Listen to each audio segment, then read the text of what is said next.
No século III, numa época em que o Império Romano ainda perseguia os cristãos e o mundo estava mergulhado em luxúria e violência, um jovem rico chamado Antão entrou numa igreja e ouviu as palavras do Evangelho que mudariam não apenas sua vida, mas a história inteira do cristianismo. Se queres ser perfeito, vai, vende tudo o que tens, dá aos pobres, e terás um tesouro no céu. Depois, vem e segue-me. A maioria das pessoas que ouve essas palavras de Jesus busca uma interpretação confortável, uma forma de manter a riqueza e ainda se sentir cristão. Mas Antão, com apenas 20 anos de idade, decidiu levar Cristo absolutamente a sério. Ele vendeu todas as suas vastas propriedades, distribuiu o dinheiro aos pobres, confiou sua irmã a uma comunidade de virgens e partiu sozinho para o deserto do Egito. Mas atenção, Antão não foi para o deserto para fugir do mundo, como alguns pensam equivocadamente. Ele foi para entrar no ringue de luta direta contra o príncipe deste mundo. Foi para enfrentar Satanás em seu próprio território, longe das distrações e do barulho da civilização. Santo Antão, que viveu impressionantes 105 anos e se tornou conhecido como o Grande, é considerado o pai do monaquismo cristão e um dos maiores mestres no combate espiritual direto que a igreja já conheceu. Ele percebeu uma verdade profunda,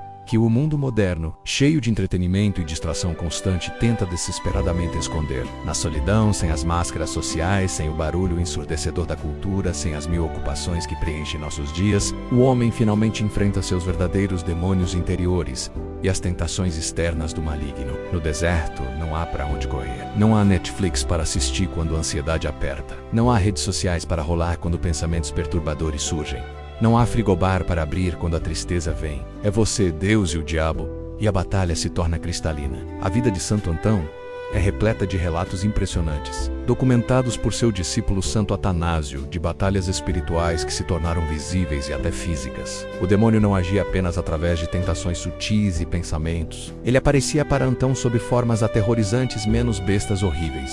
Leões rugindo, serpentes gigantes, tentando Fásculo fugir do deserto apavorado. Outras vezes, as tentações eram sedutoras, visões de mulheres belas, promessas de glória, ofertas de poder. O inimigo usava todas as estratégias: terror e sedução, desespero e orgulho, solidão esmagadora e fantasias de grandeza. Houve noites em que Antão foi fisicamente atacado, espancado por demônios até ficar inconsciente. Seus discípulos o encontravam pela manhã, coberto de ferimentos inexplicáveis. Mas ele sempre se levantava, fazia o sinal da cruz e continuava a oração. Mas a grande sabedoria que Antão nos legou, preservada através dos séculos em seus ditos e na biografia escrita por Santo Atanásio, não está no medo paralisante do poder demoníaco, mas na confiança inabalável no poder infinitamente maior de Cristo. Antão dizia aos seus discípulos: o demônio teme o jejum, a oração, a humildade e as boas obras, mas teme sobretudo o amor ardente a Jesus Cristo. Ele descobriu que o nome de Jesus, pronunciado com fé,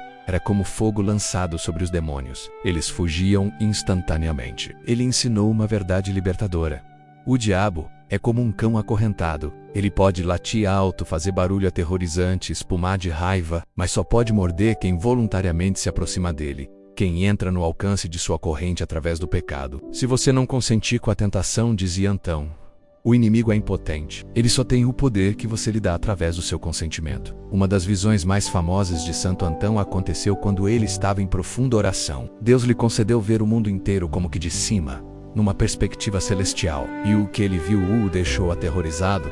O mundo estava completamente coberto por armadilhas do inimigo. Redes, laços, ciladas espalhadas por toda parte. Parecia impossível dar um único passo sem cair numa delas. Desesperado, Antão clamou a Deus: Senhor, quem poderá escapar de todas essas armadilhas? E uma voz vinda do céu respondeu com uma única palavra: a humildade, não a força humana, não a inteligência brilhante, não o poder de vontade férrea, não técnicas sofisticadas de guerra espiritual. Simplesmente a humildade, reconhecer a própria fraqueza e depender totalmente de Deus. Antão venceu o inferno durante mais de 80 anos de combate no deserto, não porque era naturalmente forte, corajoso ou especial. Ele venceu porque confiava totalmente em Cristo, porque se fazia pequeno diante de Deus como uma criança que se esconde no manto do Pai quando o perigo vem. Ele dizia: não confie em sua própria justiça, não se aflija por algo que já passou, controle sua língua e seu estômago. Conselhos práticos de um general espiritual veterano. Santo Antão viveu até os 105 anos,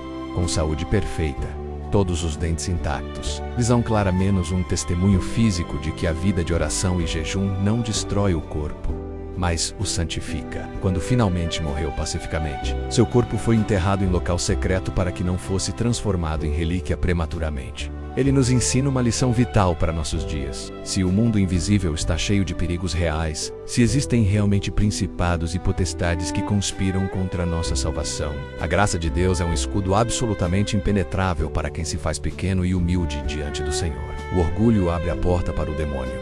A humildade a fecha e tranca. É simples assim. Você não precisa ir para o deserto do Egito como Antão, mas precisa criar um deserto interior. Momentos de silêncio, de oração, de jejum das distrações constantes. Precisa enfrentar seus demônios interiores, em vez de anestesiá-los como entretenimento. E quando as tentações vierem menos e virão, não confie em sua própria força. Clame o nome de Jesus, faça-se pequeno, humilde, e o cão acorrentado do inferno apenas ladrará impotente enquanto você passa, protegido pela graça. Santo Antão do deserto, rogai por nós.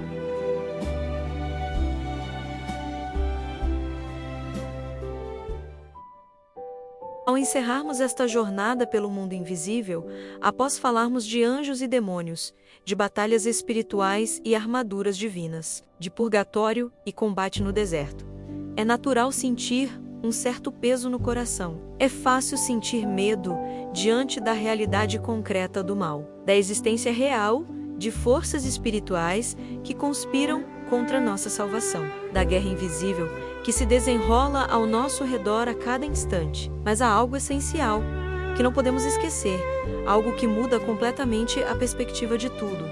A Bíblia não termina em tragédia. A história da salvação não acaba em derrota. Ela termina em glória radiante, em vitória absoluta, em triunfo definitivo.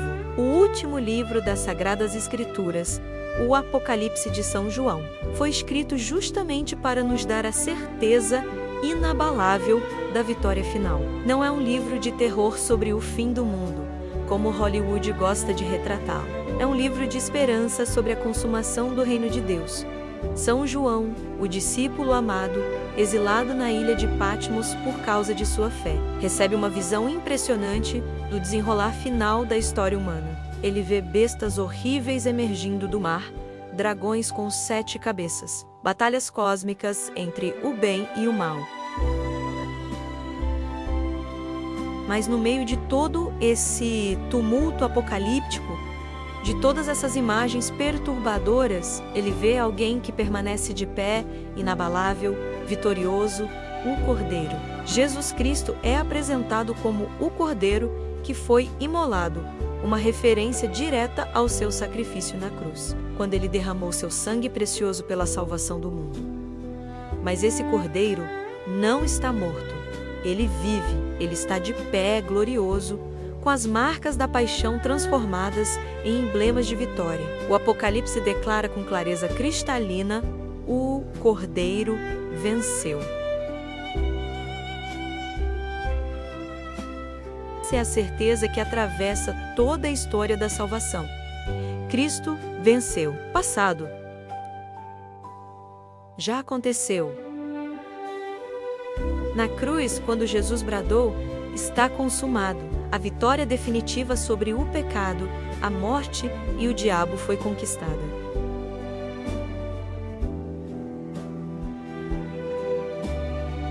O tempo do mal é limitado, tem prazo de validade. O próprio Apocalipse nos diz que o diabo sabe que tem pouco tempo, e por isso age com tanta fúria, faz tanto barulho, promove tanto caos, é como um general derrotado que, sabendo que perdeu a guerra, causa o máximo de destruição possível antes da rendição final.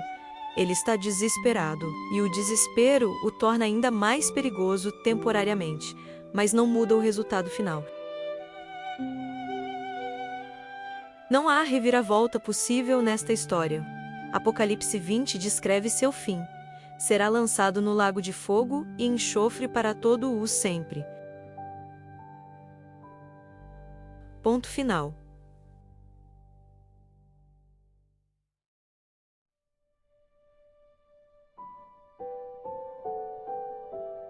É a participação na glória de Cristo, ressuscitado. É a vida eterna na presença de Deus. Haverá um dia, o grande dia do Senhor, quando o véu que agora separa o mundo visível do invisível será rasgado definitivamente. Não mais veremos como por um espelho, de maneira confusa, mas face a face. Como diz São Paulo, nesse dia glorioso, veremos os anjos em toda a sua majestade flamejante.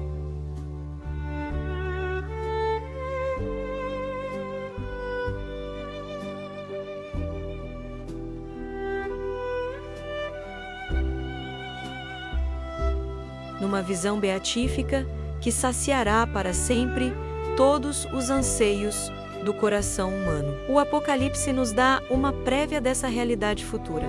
Ele enxugará toda lágrima dos olhos deles. Não haverá mais morte, nem luto, nem grito, nem dor, porque as primeiras coisas passaram. Imagine, não haverá mais despedidas dolorosas, não haverá mais doenças que consomem o corpo, não haverá mais injustiças que fazem o coração sangrar. Não haverá mais solidão, medo, ansiedade, depressão. Não haverá mais tentações que torturam a alma. A batalha espiritual cessará completamente porque o inimigo será lançado fora definitivamente. Não haverá mais combate porque não haverá mais adversário. A paz de Deus reinará absoluta. E nós, purificados pelo fogo do amor divino, transformados à imagem de Cristo, habitaremos para sempre na casa do Pai, naquela Jerusalém celestial, onde o Cordeiro é a luz, onde não há necessidade de sol, porque a glória de Deus a ilumina eternamente. Mas até lá, enquanto peregrinamos neste vale de lágrimas, a nossa ordem de marcha é absolutamente clara. Não tenha medo. Jesus foi explícito. No mundo tereis aflições, disse ele aos discípulos na última ceia. Ele não vendeu a ilusão de prosperidade sem cruz. Mas ele completou a frase com estas palavras de poder. Mas tende coragem, eu venci o mundo. Não vencerei no futuro. Mas venci, passado, já realizado, vitória consumada. O mundo invisível que exploramos neste episódio não está povoado apenas de ameaças. Está cheio de aliados poderosos lutando ao nosso lado. São Miguel e suas legiões, nosso anjo da guarda pessoal. Os santos no céu intercedendo, Maria Santíssima esmagando a cabeça da serpente. E acima de tudo, Jesus Cristo presente em cada Eucaristia, habitando em nossa alma pela graça. Caminhemos, portanto, com confiança inabalável, não com a arrogância tola de quem subestima o inimigo, mas com a confiança filial de quem conhece o vencedor e pertence a ele. Caminhemos com o rosário na mão, aquela espada espiritual que faz o inferno tremer. Caminhemos com Cristo no coração, através da graça santificante, da vida sacramental, da oração constante. Caminhemos rumo àquela cidade eterna, a Jerusalém celeste, onde o sol nunca se põe, porque a glória de Deus a ilumina para sempre. Onde não haverá mais noite, porque Deus será nossa luz. Onde o Cordeiro reinará sobre o trono, e nós, seus servos fiéis, veremos sua face e teremos seu nome escrito em nossas frontes. Essa é a nossa esperança, não uma ilusão piedosa.